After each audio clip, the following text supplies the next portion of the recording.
अस्सलाम वालेकुम ख़वातीनो हज़रात, मैं हूँ गज़ाल और अभी की ताज़ा तरीन अपडेट्स ये हैं कि ऑपरेशन बुनियान मरसूस के बाद भारत की तरफ से और पाकिस्तान की तरफ से, दोनों ममालिक की तरफ से सीज़ फायर पर अग्रीमेंट हो चुका है। हमारे साथ मौजूद हैं सुमैरा खान, आज स्पेशल कॉरेस्पॉन्डेंट। थोड़ी सी उनसे भी बात करते हैं, डिटेल्स जानते हैं हमारे ऑपरेशन की भी। और अभी सुमैरा, सबसे पहले तो मुझे ये बताएं, सीज़ फायर पे दोनों कंट्रीज़ अग्री कर चुकी हैं। सबसे पहले ये खबर हमारे पास आ रही है, किधर से आई, कैसे हुआ ये सब? जी, सबसे पहले ये सरप्राइज आपको अमेरिकी सदर जनाब डोनाल्ड ट्रंप ने दिया है और उन्होंने एक ट्वीट किया, because he loves to tweet everything, every development and every sort of discussion जो उनको बड़ा महसूस करती है। तो उन्होंने एक ट्वीट किया और उसमें उन्होंने अल्फाज का चुनाव पहली बार बड़े एहतराम के साथ और बड़ा सोच समझ कर किया। और उसमें उन्होंने लिखा कि आप जानते ही आप ट्रैक रिकॉर्ड जो है उनका कैसा है। तो इस ट्वीट में वो बड़े केयरफुल नजर आए हैं, विच इज वेरी अप्रिशिएबल। और उन्होंने लिखा कि पूरी रात की यूएस की जानिब से मीडिएशन के बाद बिल आखिर सुबह जो है वो आज का दिन उनके लिए तो ऑब्वियसली अभी सुबह का टाइम है, तो उन्होंने मीडिएशन की कोशिश की जो कि इस वक्त दोनों ममालिक के दरमियान सीज फायर पर मुनत्तज हुई है। दोनों ममालिक जो है वो जंगबंदी पर इतफाक कर गए हैं। Then we rushed to our deputy prime minister and foreign minister Ishaq Dar, senator Ishaq Dar, और उन्होंने भी जवाबन एक ट्वीट किया, कंफर्मेशन दे दी, जब उनसे टेक्स्ट इंफॉर्मेशन दे दी, because we wanted to have this information officially from foreign office, लेकिन देर हो जाती है। अक्सर फॉरेन ऑफिस भी obviously they are looking towards bosses to give them approvals, so उसमें देर हो जाती। So we directly tried to approach our federal minister for foreign affairs। तो उन्होंने काइंडली इसको टेक्स्ट में जवाब में मुझे बताया कि yes it's approved, and मैंने इस पे अभी कुछ लम्हा पहले ट्वीट किए। तो फिर मैंने ऑफिशियली अपने ऑफिस को वो खबर चलाने को कहा कि पाकिस्तान और भारत जंगबंदी पर रजामंद हो गए हैं, मगर ये जंगबंदी कुछ ऐसे आराम से नहीं आई है। आपने अपने तौर पे सेल्फ प्रोक्लेम्ड दुनिया की एक उभरती हुई सुपर पावर को आज दिन में तारे नहीं दिखाए, नाकों चने नहीं चबवाए, आज आपने उनको उनकी हस्ती का गरूर जो है वो आपने सफाई हस्ती। बिल्कुल ऐसे ही सुमैरा, बिल्कुल ऐसे ही। अभी सुमैरा, अभी मेरे ख्याल से परसों ही हम यहाँ पे बैठकर लोगों को यही कह रहे थे कि इत्मीनान रखिए, हौसला रखिए, जवाब आएगा, बिल्कुल आएगा, और ऐसा आएगा कि इनकी आने वाली नस्लें भी याद रखेंगी, और साथ ही इनकी सारी वो ड्रामेबाजी खत्म होगी। उन्होंने कहा हमें डी एस्केलेशन चाहिए, और साथ ही अब ये सीज फायर वाली बात भी आ गई। तो अब क्या हम पूरी तरह से इस पे can we agree on it कि अब कोई भारत नहीं चाल नहीं चल सकता, या अभी भी कोई चांस है? आप खुद देखिए गजाल, आपको कोई शक रह गया है? बाकी बताएं, you just name any factor of this kinetic warfare, information warfare, cyber warfare, कोई शक की गुंजाइश छोड़ी है? अगर छोड़ी है तो आप मुझे बताइए, जहां हम तैयार नहीं थे। बिल्कुल भी हम ऐसे तैयार थे, और हमने उनको इस जगह पे मारा सुमैरा, इस जगह पे सबसे ज़्यादा मज़ा मुझे है जैसे हमारे तैयारों ने वो S-400 सिस्टम को, जिनको वो अपने सर का ताज बना के बैठे थे, कैसे तबाह किया सुमैरा, मज़ा आ गया एकदम। उनके तो गजाल, उनके तो सर के बहुत सारे ताज उड़ गए, ऐसे जैसे हवाओं में वो कहते हैं ना। हाँ, वो हवा में उड़ने वाला भी था एक। I'm really sorry if I'm messing up with the name of poet. I'm really sorry because I'm going to quote this very legend poetry और उनको गाया भी, क्योंकि I'm totally away from all these things, so please pardon my ignorance। कि वो एक बड़ी मुझे मतलब पसंद मुझे बहुत है, जिसमें जिक्र है कि हम देखेंगे। अगर आपको नाम याद हो पोइट का तो आप जरूर बताइएगा मुझे, मगर मैंने सुन बहुत रखा है बचपन से। My father used to listen to it. तो उन्होंने क्या कहा था कि हम देखेंगे, लाजिम है कि हम भी देखेंगे। तो today that is those lines, those couplets are in practically showing you कि अल्लाह ताला ने जब आपको एक कलमा गो बनाया है, अहले किताब बनाया है, तो उसके साथ साथ अल्लाह ताला ने कहीं ना कहीं, आप चाहे जितना भी दीन से दूर हो, आपको सिर्फ एक तार होती है जो खींचने की जरूरत होती है, और आप वापस अपने खींचे चले आते हैं दीन की जानिब। तो आज का दिन एक बहुत बड़ा दिन है सुरखरुई का, एक मुसलमान की भी, उनके साथ उनके दूसरे मज़ाहिब से ताल्लुक रखने वाले बहनों भाइयों का भी, क्योंकि we never know, we don't know कि किस ने पाकिस्तान में, चाहे वो मुसलमान हैं, क्रिश्चियन हैं, पाकिस्तान में रहने वाले सिख हैं, हिंदू हैं, उन सब ने आज अपना कौन सी जगह है जहां हिस्सा नहीं डाला हुब्बुल वतनी में, हर मैदान में। I am proud of them. और एक दफ़ा फिर से सुमैरा, देखें, we are not a perfect nation, I have said it several times, लेकिन जब भी कोई मुश्किल की ऐसी घड़ी आती है, हम सारे एक दूसरे के साथ कंधे से कंधा लगा के एक दूसरे के शाना बशाना खड़े होते हैं और दुश्मन को ऐसा जवाब देते हैं हम कि हा सामने ही है। सुमेरा, जो हमने साइबर अटैक भी किया इनके ऊपर, 70% ऑफ द ग्रिड ब्लैकआउट, मुझे तो बहुत मजा आया। सुमेरा, तब क्या चल रहा था?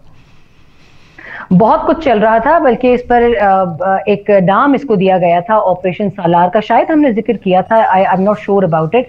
ऑपरेशन सालार के नाम से इसको किक आउट किया गया था to the ears of India, और 235 top notch websites of top notch departments of India that claims to be a superpower. Maharashtra number 1, 70% grids off in Maharashtra, then 70% of entire India. Come on, it's not a joke. Pakistan is doing it. Pakistan, वो पाकिस्तान जिसको आप भीख मांगने वाला कहते थे, जिसको आप कहते थे खैरात मांगते हो लोग, तुम लोग दुनिया से, कहां से चलाओगे अपने ये बॉम्ब, कहां से चलाओगे मिसाइल? आज जब वो मिसाइल बरस रहे थे, I was in tears. I was about to cry. और मेरे दिल से सिर्फ एक दुआ निकल रही थी कि अल्लाह ताला बस ये पर्दा सलामत रखना हमारी कौम का, जो आपने आज रखा है। आपने हमें बहुत सुरखरू किया है, नो डाउट। बिल्कुल सुमेरा, मैं सारी रात जागा हूँ, यकीन माने मैं बड़ी खुशी से जागा हूँ, क्योंकि मुझे इतना कोई जज्बा जागा हुआ था ना, गूसबम्स थे। और हम एक दफ़ा फिर से हमने उनको प्रूव कर दिया कि भाई जितने भी तुम्हारे सर के ताज थे, ख्वाह वो S-400 हो तुम्हारा, ख्वाह वो राफेल हो, जो कि माशाल्लाह फेल ही हो चुका, हम हर तरह से हम सुपीरियर हैं।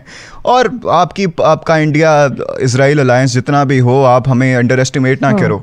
हमने उनको मुंह तोड़ जवाब दिया। सुमेरा, मुझे थोड़ा सा बताएं किस तरह की आर्टिलरी यूज़ की गई, कौन कौन से एयरक्राफ्ट हमारे इसमें इन्वॉल्व थे? देखिए, मैं एयरक्राफ्ट की जहां तक बात है, आई स्टे वेरी केयरफुल, क्योंकि हम कभी भी अपनी एयरक्राफ्ट की इन्वेंट्री, वो 2019 हो, कुछ उस वक्त भी जिंगोइस्टिक्स जो थे वो एयरक्राफ्ट के नाम ले रहे थे। I think we means me and you being part of समाज screen will try to be a lot responsible in this regard, कि हम नाम नहीं बताएंगे, बट ट्रस्ट मी, हमने इनको उन जहाजों से मारा है जिनको दुनिया 40 साल पहले छोड़ चुकी इस्तेमाल। मैं आपको इससे ज्यादा क्या बताऊं कि जिस शोरकोट पर रफीकी बेस पर इन्होंने हमला किया, वो मिराज का घर है, और वो मिराज जिसको दुनिया का हर मुल्क आज से 40 साल बरस इस्तेमाल करना छोड़ चुका है कबल, पाकिस्तान ने कहा कि हम तुम्हें बताएंगे कि it's not the machine, it's the man that works.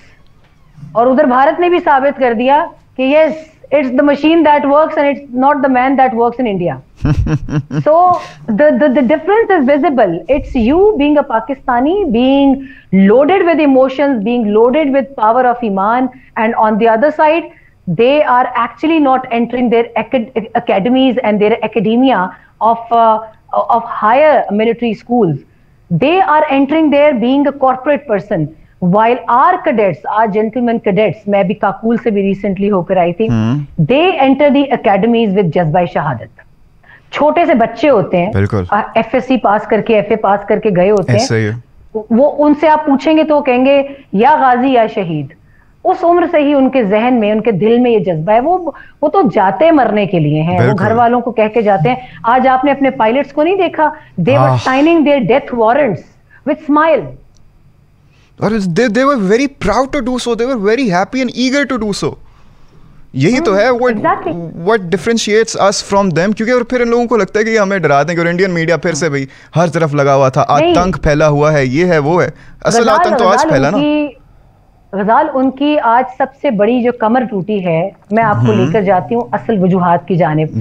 पिछले 10 बरसों में, और खास तौर पर पिछले 3 बरसों में, जब से पाकिस्तान में पॉलिटिकल टर्मोइल था, इन्होंने बेइंतहा इन्वेस्टमेंट की है, specifically in political chaos and a chaos that was generated in Balochistan. Let me remind the world that what exactly we had been going through. हमारे जाफर एक्सप्रेस में 200 के करीब वो निहत्ते लोग, क्या हमें भूल जाएंगे? वो सिपाही जो अपने बैग्स में बहुत सस्ते से 150-200 के प्लास्टिक के खिलौने उनके बैग्स में थे, वो अपने बच्चों के पास ईद के लिए जा रहे थे। क्या कसूर था उनका? क्यों शनाख्ती कार्ड देख देख कर उनको मारा गया? क्या उनका खून हम भूल जाएं? हम हरगिज नहीं भूलेंगे। हमारा इर्तजा, हमारा उवैम, हमारा उमर, हमारी जैनब, हमारी बुशरा, हमारा हर बच्चा हमें याद है। अभी तो हमने सिर्फ 3 साल से 12 साल तक के बच्चों के खून का बदला लिया आपसे। मिसाइल उनके नाम से, अल्लाह अकबर करके उनके नाम से रवाना किया आपकी तरफ, तभी वो जाकर अपने तमाम तर निशानों पर लगे। अभी तो हमारे सिपाहियों का खून रहता है, अभी तो हमारे जवानों का खून रहता है, जिनको आपने बलूचिस्तान के रेगिस्तानों में अकेला देखकर घेर कर मारने की कोशिश की, और वो निहत्ते भी लड़े हैं। बिल्कुल, मैं आपको ये भी बता दूं, वो निहत्ते भी लड़े हैं। इस रेल में उनको अपनी जान की परवाह नहीं थी, उन्होंने औरतों और बच्चों के ऊपर खुद को कवर करके उनको गोलियों की बरसात से बचाया। ऐसे ही सुमेरा, दुनिया भूल जाए, दुनिया भूल जाए, हम नहीं भूलेंगे, हम नहीं भूलेंगे, ना हम दुनिया को भूलने देंगे। ये मेरा वादा है आपसे, इंशाल्लाह इंशाल्लाह। और ना ही हमारा जज्बा कभी कम होगा। एक दफ़ा फिर से जाते जाते सबको बताते चलें कि भाई ऑपरेशन सिंदूर जो इनका था, उसकी तो पता नहीं मांग खाली रहेगी वो, बाकी हमने अपने ऑपरेशन से इनकी मांगे ज़रूर भर दी हैं। और अब इनको पता लग गया है कि सिंदूर ऑपरेशन सरेंडर बन चुका है, ऑपरेशन सरेंडर बन चुका है। वाह सुमेरा, देखें फैज़ अहमद फैज़ का पहले आपने वो हम देखेंगे कहा, और अब आप में खुद देखें थोड़ी सी शायरी भी आ गई है।